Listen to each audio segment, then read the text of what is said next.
All right, I want you to try something for me. Just picture a standard electronic music track in your head. Okay. You know the kind. You've got that deep thumping kick drum, right? The heartbeat. Right, yeah, the foundation. Then you layer on a snare drum, that sharp crack.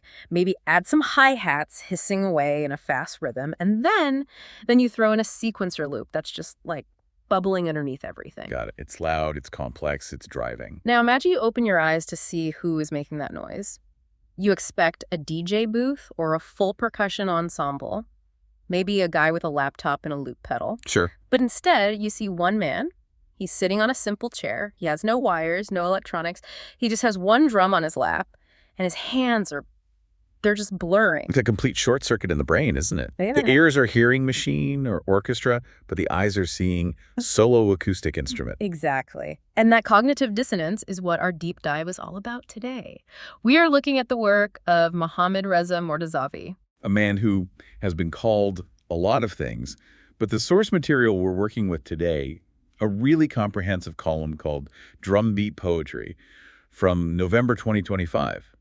It just flat out calls him a genius. And you know, usually when I see the word genius in music journalism, I kind of roll my eyes a little. It gets thrown around a lot. It's overused. But in this case, the more I read about what this guy is actually doing, to the laws of physics, the more I think the label might be an understatement. I have to agree, because the mission for this deep dive isn't just to talk about a drummer who plays fast. Anyone can learn to play fast. Right. We're here to unpack how Mortazavi took a traditional Persian instrument, one that has been played pretty much the same way for centuries, and fundamentally re-engineered the way a human being can interact with it. He basically turned a piece of wood and skin into a futuristic sound machine. But before we get to all the futuristic stuff, we have to ground this in history. We have to go back to where it all started. Which is the ancient city of Isfahan in Iran. Mortazavi was born there probably around 1978 or 1979, and it's key that he was born into a musical family. Mm-hmm. But the instrument he picked up wasn't a guitar or a piano, it was the tombak. Okay, let's pause on the tombak, because if I just say drum, I think people might be picturing a snare drum or a bongo or something. Can you paint a picture for us? What does this thing actually look like? It's surprisingly elegant. It's also called the zarb. It's a goblet-shaped drum carved from a single block of wood, usually mulberry or walnut, and has a sheepskin or maybe a goatskin head. Okay. But unlike, say, a djembe that you might put between your knees, the tombak is held across the lap, almost like you're cradling it. So it's a very intimate kind of posture. It is. And because of that goblet shape, it has this incredible acoustic range. The center gives you a deep, resonant bass, like a heartbeat. But the rim is really sharp and dry. It's the core instrument of Persian classical music. So little Mohammed picks this thing up at age 6. He also learns the daf, which is that big frame drum with the metal rings you hear in Sufi rituals. But the tombak is his main thing. And this is where we get to the anecdote that made me just laugh out loud reading the source. The graduation story. The graduation story. So he's taking lessons from a traditional master. He starts at 6 years old. Right. Fast forward 3 years, he is 9 years old. And his master sits him down and gives him some pretty big news. He essentially fires himself. Mm-hmm. The teacher looks at this 9-year-old kid and says, "I'm done. There is literally nothing left for me to teach you." Can you even imagine? At 9, I was struggling with my multiplication tables. Right.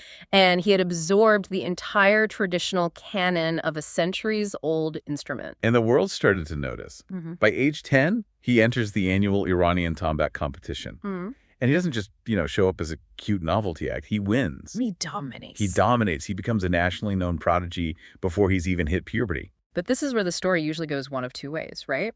You get the prodigy who becomes the guardian of the flame. They spend their life protecting the tradition, playing it exactly how the masters did 200 years ago. Yeah, they become a sort of museum curator for the sound. Exactly. But Mortazavi, he got bored. Or maybe bored is the wrong word.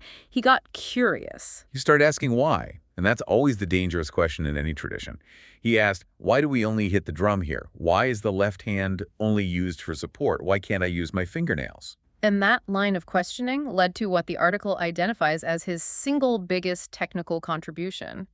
He didn't just play the old songs better, he invented a whole new language. The source says he developed over 30 new striking and finger techniques. This is where we have to get a little technical to really appreciate what he did. In traditional tombak playing, there's a very specific graceful way you use your fingers. It's all very controlled. Okay. Mortazavi looked at his hand and saw a Swiss Army knife. So what are we talking about here? Karate chops? Not quite karate chops, but close. He started using parts of the hand that were considered taboo or just useless. He'd use the hard bone of his knuckles to get this piercing attack. He'd use the base of his thumb. He'd use his fingernails, not just for tapping, but for scratching or flicking to create these, like, insect-like textures. And he didn't just stay on the skin, right? He kind of went off-road. Totally. He started playing the body of the drum itself. He realized that the mulberry wood had its own tones. So he's tapping the rim, the shell, the center. Yeah. But the real mind-bender, the thing that makes him sound like a computer, is the polyphony. Polyphony. Okay, explain that in the context of a drum, because on a piano, it's easy. You hit 2 keys, you have 2 notes. Right. With a drum, usually your hands are working together to make one rhythm. Right, left, right, left. Polyphony means playing multiple independent rhythmic layers at the same time. So his brain is basically splitting the signal. Completely. Imagine his left hand is keeping a steady, heavy 44 bass beat in the center of the drum. That's your kick drum. At the exact same time, his right-hand fingers are playing a rapid-fire syncopated triplet rhythm on the rim. That's your hi-hat or your shaker. They aren't just alternating. They're operating as totally separate voices. It's like being able to pat your head and rub your stomach, but at 180 beats per minute, and the rubbing is in a different time signature than the patting. That is a surprisingly accurate analogy. And then you have to add in the concept of resonance control. The article called this designing the silence. I loved that phrase. It's so crucial. Most drummers just think about the attack the moment you hit the drum. Mortazavi is obsessed with what happens after. He uses finger pressure to dampen the skin instantly, creating a vacuum of silence, or he bends the pitch of the sustain while it's still ringing. He's sculpting the decay of the sound. He treats the silence as a note. So, obviously, when you take a sacred traditional instrument and start hitting it with your knuckles and playing it like a techno track, the Guardians of the Flame we mentioned earlier, they probably weren't sending you a thank you card. No. There was significant pushback from the conservative music establishment in Iran. They felt he was disrespecting the lineage.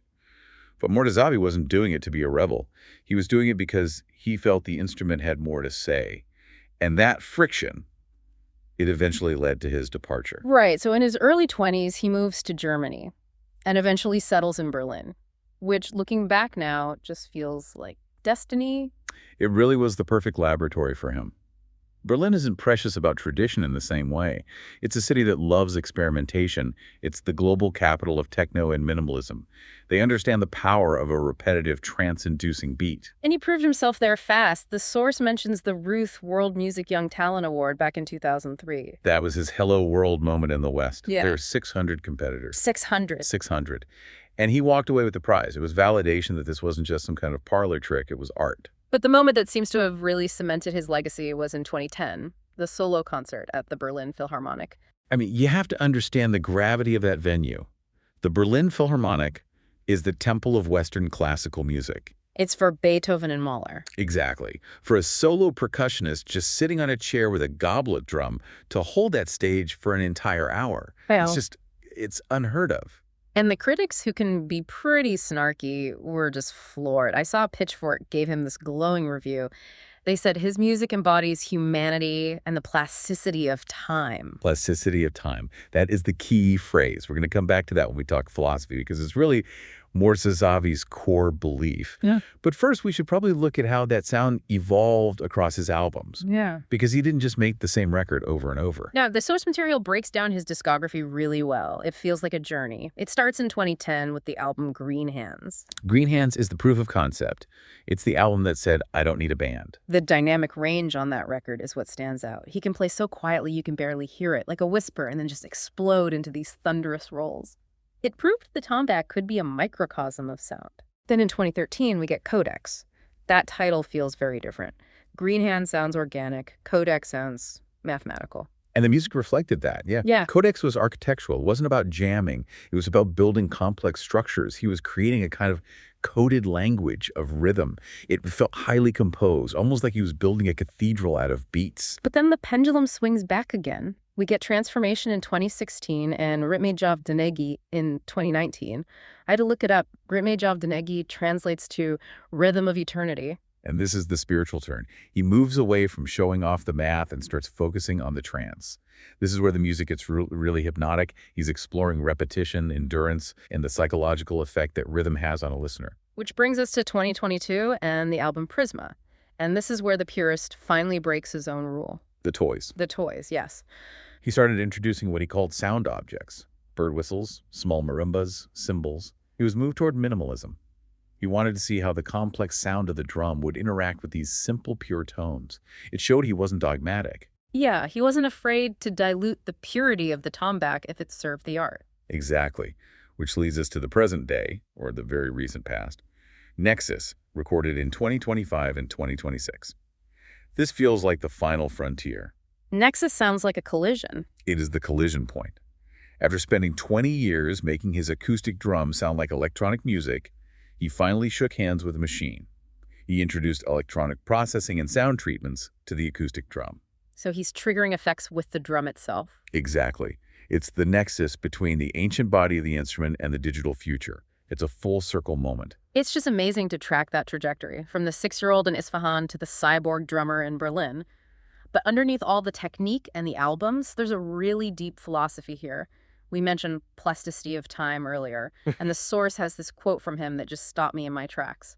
Rhythm is spirit, melody is body. It's a profound inversion of how we usually think about music in the West. Right. Usually we think melody is the emotional part, the soul of the song, and rhythm is just the skeleton, the physical part that makes you dance. Mortazavi flips it entirely. He believes rhythm is the spirit because it connects directly to the passage of time and consciousness. I mean, think about it. Your heartbeat, your breath, those are rhythms. They exist before language, before melody. Rhythm is the existential core of being alive. And this feeds into his whole theory about the pulse versus the metronome. This is the part that I think you at home can really apply to your own life. It's his most compelling argument, I think. He says that modern music and modern life is ruled by the metronome. The metronome is rigid. It cuts time into identical mathematical slices. It doesn't care how you feel, it just ticks. It's 120 beats per minute, whether you're happy or sad or tired. Exactly. But a human pulse isn't like that at all. A pulse is flexible. It speeds up when you're excited. It slows down when you're calm. It reacts. Mortazavi believes rhythm should be a pulse, not a grid. So when he plays live, he isn't locking into a click track or anything. Never. He aims for what he calls a common pulse with the audience. He says that if the room feels tense, the rhythm naturally shifts. If the audience enters a trance state, he stretches the time. He's creating a feedback loop where everyone in the room is sort of breathing the same rhythm. That explains why the live reviews always describe the concerts as physical experiences. People talk about the room shaking, about literally losing track of time. He calls it sculpting time. By using these subtle delays, by pushing the beat just a millisecond here or pulling it back there, he disorients your internal clock. You stop thinking about how many minutes have passed and you just exist in the sound. He even calls the audience co-creators. Because they are. Their energy dictates the pulse. It's not a performance at them, it's a shared state of being. This whole philosophy has allowed him to cross over into worlds where, world music artists rarely go. He's collaborating with major electronic artists. Right, people like Bert Friedman, who is a legend in experimental electronica. And it makes perfect sense. Electronic music is all about loops and trance states. Mortazavi brings that, but he brings the human warmth and the imperfection that a drum machine just can't replicate. And he's teaching this philosophy, too. The source mentions workshops in Thandorf and Oslo, but it doesn't sound like your typical music class. No, it's not about hold your hand like this. His teaching motto is music is love, and love has no boundaries. He's trying to help his students find their own internal pulse. So he's not trying to create a bunch of clones of himself. No, he mastered the rules so he could break them. He wants his students to feel that same freedom. He wants to wake people up to their own rhythm, not just impose his on them. So when we step back and look at the whole picture, the technical innovation, the journey, the philosophy of time, Mortazavi isn't really just a percussionist, is he? I don't think that label even comes close to covering it. The source material calls him a philosopher of rhythm, and I think that's dead on. He uses the drum as a tool to ask these huge questions. What is time? What is consciousness? How do we connect with each other without words? He just happens to answer those questions with his fingertips. It really makes you rethink what an instrument can be. It's not just a noisemaker. In the right hands, it's a piece of technology for spiritual exploration. And a reminder that innovation doesn't always mean inventing a new gadget. Sometimes it means looking at something very, very old, a piece of wood and skin, and seeing something no one else ever saw. That's a pretty incredible legacy. Before we wrap up, I want to leave you, the listener, with a thought. We talked about Mortazavi's idea of the flexible pulse versus the rigid metronome. The tyranny of the clock. Exactly. We live our entire lives by the metronome, the alarm clock on your phone, the Outlook calendar, the train schedule. It's all rigid. It's all artificial time. And it creates a lot of anxiety, I think, because our bodies just don't work that way. So here's the challenge. What would it mean for you to live just a little more by the flexible pulse? To let your time expand and contract based on how you feel or who you're with, rather than just ticking away like a machine. Maybe we can't all throw away our clocks. We probably all get fired. But we can definitely try to find a little more of that rhythm of eternity in the gaps between the meetings. Go find your rhythm. Thanks for diving deep with us today. See you next time.